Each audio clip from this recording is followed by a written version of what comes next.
అంటే సాలూరు మండలం, పాచిపట్ట మండలం, మక్కువ మండలం వాటికి 31 ఇచ్చాం. ఇంకా మనకు 70 రెడీగా ఉన్నాయి. ఆ 70 కూడా మీకు 15 రోజుల్లో శాంక్షన్ చేసి పెడతాం. ఏ గ్రామానికి కూడా తాగడానికి నీళ్లు లేవు అనే మాట ఇక్కడ నుంచి వినిపించకూడదు. అలాంటి ఏమంటే దయచేసి నాకు తెలియజేయండి. రండి, నేను ఏ పార్టీ అయినా పట్టించుకోను.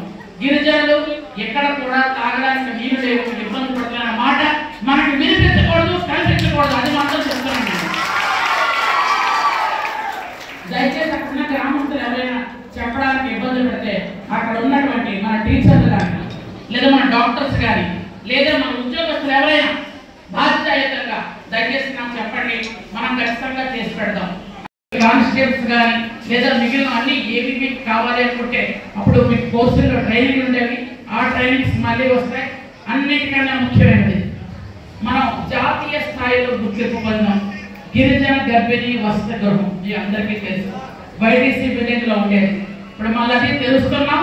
మళ్ళీ ఎవరైనా 7వ నెల 6వ నెల ప్రెగ్నెంట్ పౌష్టికాహారం ఇచ్చి డెలివరీ తీసుకెళ్ళాలంటే ఇవ్వడం కాబట్టి ఈ డోరీలు మొత్తం కానీ లేదా ఈ ఆధునీకరణ యుగంలో కూడా ఒక నడి రోడ్డు మీద మన గిరిజన యువతి డెలివరీ అవుతుందంటే నేను అది భరించలేకపోతున్నాను. చాలా బాధపడుతున్నాను నేను.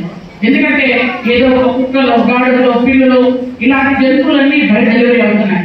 కానీ ఒక నా సోదరి ఇప్పుడు కూడా రోడ్డు మీద డెలివరీ అవుతుందంటే అది సిగ్గు. కాబట్టి దయచేసి ఇక్కడ ఉన్నటువంటి ఆశా వర్కర్లు కానీ, ఏఎన్ఎంలు కానీ, డాక్టర్లు కానీ, ఆ స్కూల్లో పనిచేస్తున్న టీచర్లు కానీ ఎవరైనా బాధ్యతగా వాళ్ళకి చెప్పండి.